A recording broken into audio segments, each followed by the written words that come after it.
नमस्कार दोस्तों, मैं के आपका फिर से स्वागत करता हूं हमारे चैनल के सब जानता है में। दोस्तों, भारत में कई ऐसे पावन तीर्थ हैं जहां पर श्रद्धा भक्ति के साथ जाने मात्र से व्यक्ति की सभी मनोकामनाएं पूरी हो जाती हैं।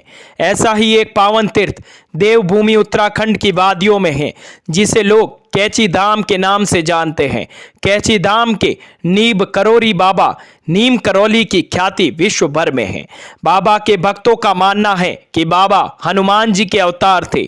नैनीताल से लगभग 65 किलोमीटर दूर कैची धाम को लेकर मान्यता है कि यहाँ आने वाला व्यक्ति कभी भी खाली हाथ वापस नहीं लौटता। यहाँ पर मांगी गई मनौती पूर्णतया फलदायी होती है।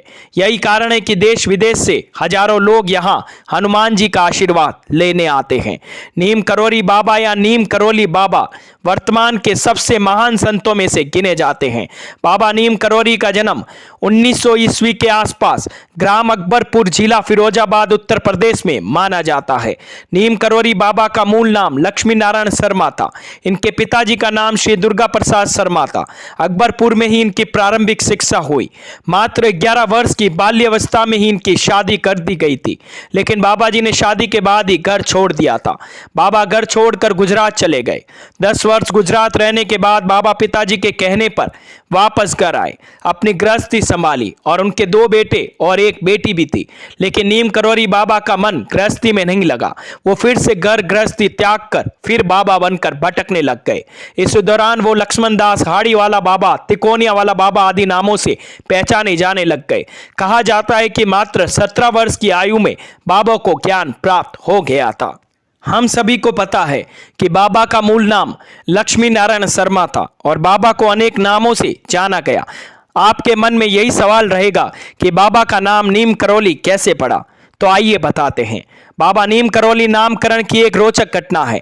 एक बार बाबा ट्रेन के प्रथम श्रेणी बोगी में यात्रा कर रहे थे, जब टिकट निरीक्षक आया और बाबा के पास ट्रेन का टिकट नहीं था।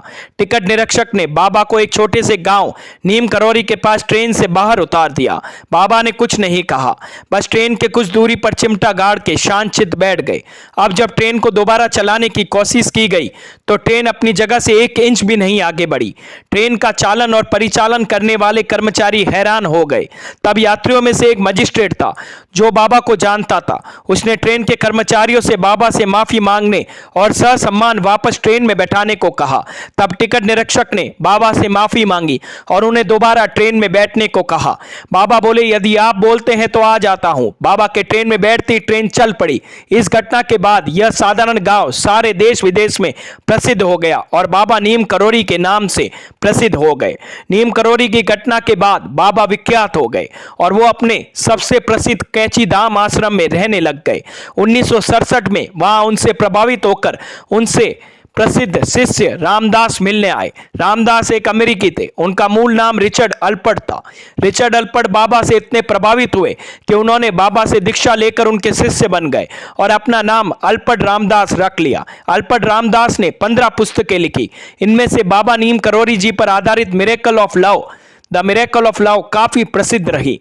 इस प्रसिद्ध किताब से बाबा नीम करौली को अंतर्राष्ट्रीय पहचान मिलने लग गई।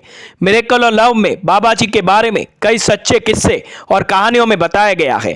इस पुस्तक का एक प्रसिद्ध किस्सा बुलेट प्रूफ कंबल आज मैं आपको बताने जा रहा हूं। बाबा के अनेकों भक्तों में से एक बुजुर्ग दंपति भी थे जो फतेहगढ़ नामक स्थान पर रहते थे। अचानक एक रात को बाबा उनके घर आ गए रात रहने के लिए और उनका एक कंबल लपेटकर सो गए। बाबा ने खाना भी नहीं खाया। जब बाबा रात को कंबल में सोए थे तो वो कंबल के अंदर बहुत करा रहे थे, जैसे बाबा को बहुत मार पड़ रही होगी। बुजुर्ग दंपति भी रात भर परेशान थे। बाबा ने खाना भी नहीं खाया था और करा भी रहे थे। पता नहीं बाबा को क्या कष्ट हो रहा है। सुबह बाबा उठे, उन्होंने रात ओढ़ा हुआ कंबल तह बनाकर दंपति को दे दिया और कहा, इसे गंगा जी में प्रवाहित कर दीजिए और ध्यान रहे इसे खोलकर मत देखना। दंपति ने बाबा जी की आज्ञा का पालन करते हुए कंबल को ले लिया। कंबल बहुत भारी लग रहा था। ऐसा लग रहा था कि जैसे उसमें बहुत सारा लोहा रखा होगा और लोहा आपस में बज भी रहा था। मगर जब बाबा ने कहा तो उन्होंने बाबा की आज्ञा सिरोधार्य करके उस भारी कंबल को गंगा जी में प्रवाहित कर दिया। मिरेकल ऑफ लव पुस्तक में यह घटना 1943 की बताई जाती है। उस समय द्वितीय विश्व युद्ध चल रहा था। ब्रिटिश सेना की तरफ से कई भारतीयों ने भी युद्ध में भाग लिया था और इसी युद्ध में वर्मा फ्रंट में इस बुजुर्ग दंपति का इकलौता बेटा भी था। बुजुर्ग दंपति ने अपना दुख बाबा को बताया तो बाबा बोले, चिंता मत करो, तुम्हारा बेटा एक माह में वापस आ जाएगा। वास्तव में उनका बेटा एक माह बाद द्वितीय विश्व युद्ध से सकुशल वापस आ गया और उसने अपने माता पिता को बताया कि युद्ध की एक रात उसके साथ एक चमत्कार हुआ था। एक रात वह जापानी सैनिकों के बीच में अकेला फंस गया था।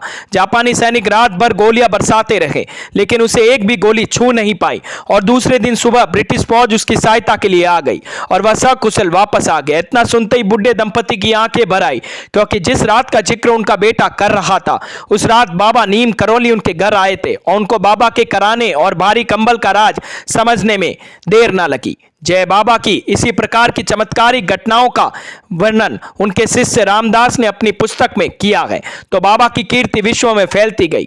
नीम करौरी बाबा को उनके भक्त हनुमान जी के अवतार मानते हैं। बाबा हनुमान जी के परम भक्त थे। बाबा नीम करौली बाबा ने दुनिया भर में हनुमान जी के 108 मंदिर भी बनवाए। बाबा नीम करौली के असंख्य भक्त हैं और हो भी क्यों ना, दिव्य आत्मा के चरणों में हर कोई रहना चाहता है। बाबा के भक्तों में से एक आम आदमी से लेकर भारत के बड़े बड़े उद्योगपति जैसे टाटा बिरला और फेसबुक कंपनी के मालिक मार्क जुकरबर्ग, आईफोन के CEO Steve jobs, Julia Roberts आदि है। इनमें सबसे अच्छी बात यह है कि ये लोग तब बाबा के भक्त बने जब ये कुछ भी नहीं थे और बाबा की कृपा से ये दुनिया के उच्च शिखर तक पहुंच गए। बाबा नीम करौली एक सिद्ध आत्मा थे। बाबा कई प्रकार की सिद्धियों के स्वामी थे। बाबा भक्तों के कहने से पूर्व उनकी समस्याओं का निदान कर देते थे। जब बाबा को लगा कि उन्हें अब शरीर त्याग देना चाहिए तो उन्होंने अपने भक्तों और शिष्यों को इसका संकेत दे दिया और अपने समाधि स्थल का चुनाव भी कर लिया। 9 सितंबर 1973 को वो आगरा के लिए चले थे। आगरा से बाबा मथुरा की गाड़ी में बैठे और मथुरा स्टेशन पर उतरते ही बाबा अचेत हो गए। बाबा को जल्दी जल्दी रामकृष्ण मिशन अस्पताल लाया गया, जहां बाबा नीम करौली जी की 10 सितंबर 1973 को मृत्यु हो गई। उत्तराखंड के कुमाऊं मंडल नैनीताल जिले में स्थित है परम पूज्य बाबा नीम करौली बाबा का आश्रम कैची धाम। हल्द्वानी अल्मोड़ा हाईवे पर भवाली से 9 किलोमीटर आगे तथा नैनीताल से 17 किलोमीटर आगे स्थित है नीम करौली बाबा का ये आश्रम। इस स्थान पर 2 कैची की तरह के तीव्र मोड़ होने के कारण यहाँ का नाम कैची रखा गया है और यहाँ बाबा नीम करौली का धाम या मंदिर होने के कारण इसे कैची धाम या कैची मंदिर भी कहते हैं। कैची धाम में हनुमान जी का मंदिर है और साथ में बाबा नीम करौली जी का आश्रम है।